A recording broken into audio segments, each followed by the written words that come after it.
অমিত শ্বাহ ডাঙৰীয়া আৰু অসমৰ মুখ্যমন্ত্ৰী ডক্টৰ হিমন্ত বিশ্ব শৰ্মা ডাঙৰীয়াক ধন্যবাদ জনাব লাগে।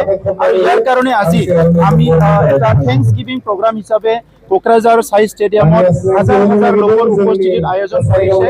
কাৰণ বড়োলেণ্ডে এতিয়া শান্তিটো চেলিব্ৰেট কৰি আছে।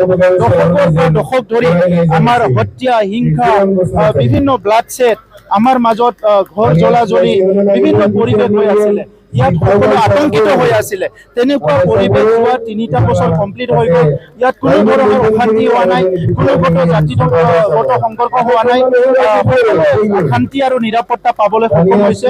আৰু এইটো এইকাৰণে সক্ষম হ'ল ভাৰতৰ প্ৰধানমন্ত্ৰী নৰেন্দ্ৰ মোদী ডাঙৰীয়াই 2020 চনত আহি কোকৰাঝাৰত উপস্থিত হৈ তেখেতে আমাক সকলোকে আহ্বান কৰি গৈছিলে যে এই অঞ্চলত আৰু যাতে কৰিব লগা নহয়, আমাৰ মা আমাৰ ভাই ভনীসকলে শান্তিত থাকিব পাৰে, এই পৰিৱেশ গঢ়াৰ কাৰণে তেখেতে আগ্ৰহ কৰিছিলে আৰু তেখেতে দায়িত্ব লৈছিলে। আমাৰ ভাৰতৰ গৃহমন্ত্ৰী ডাঙৰীয়াই সেই সময়তে আহি কোকৰাঝাৰত আপিল কৰিছিলে যে বড়োলেণ্ডখন উন্নয়নৰ গতিত লৈ যাব লাগে। এতিয়া বড়োলেণ্ডখন উন্নয়নৰ গতিত লৈ গৈ আছে। আমাৰ অসমৰ মুখ্যমন্ত্ৰী ডাঙৰীয়াই কৈছিলে যে ইয়াত কোনোদিনে শান্তিৰ কপৌ ফুলটো যাবলৈ দিব নালাগে, সদায় ধৰি ৰাখিব লাগে। যোৱা ৩টা বছৰত আমি শান্তিৰ কপৌ ফুল মুখ্যমন্ত্ৰী ডাঙৰীয়াৰ নেতৃত্বত এই অঞ্চলত ধৰি ৰাখিবলৈ সক্ষম হৈছোঁ। সেইকাৰণে আজি আমাৰ ৩ বছৰ কমপ্লিট হোৱাৰ আগে আগে আজি এই চেলিব্ৰেশ্যনটো লৈছোঁ।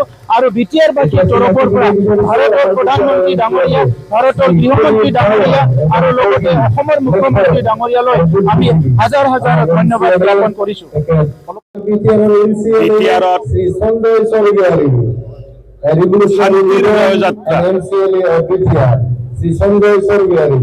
শান্তি আৰু সমৃদ্ধিৰ সমাৰোহ এই প্ৰগ্ৰামটো আয়োজন কৰিছে বিটিআৰ চৰকাৰে প্ৰমোদ বড়ো ডাঙৰীয়াৰ নেতৃত্বত। আজি এটা কথা ক'ব লাগিব যে যোৱা ৩ বছৰ ৪ বছৰত যেতিয়াৰ পৰা ভাৰতীয় জনতা পাৰ্টী নেতৃত্বাধীন চৰকাৰৰ জৰিয়তে ত্ৰিপাঠা টক্স হৈ বড়ো শান্তি চুক্তি হৈছে, বড়োলেণ্ডত শান্তি ঘূৰি আহিছে, মানুহৰ মুখত হাঁহি আছে, মানুহে এতিয়া সপোন দেখা আৰম্ভ কৰিছে। আৰু তাৰ প্ৰমাণ যদি লাগে যে বিটিআৰ চৰকাৰে যিটো ছুপাৰ 50 আৰম্ভ কৰিছিলে তাত ২৭ জন ল'ৰাই APSC এক্সামছত এপিয়াৰ হৈছিলে আৰু 16 জনে APSC এক্সাম মেইনছ ক্লিয়াৰ কৰিলে। ভাইবা বাকী আছে কিন্তু মেইনছ ক্লিয়াৰ কৰিলে।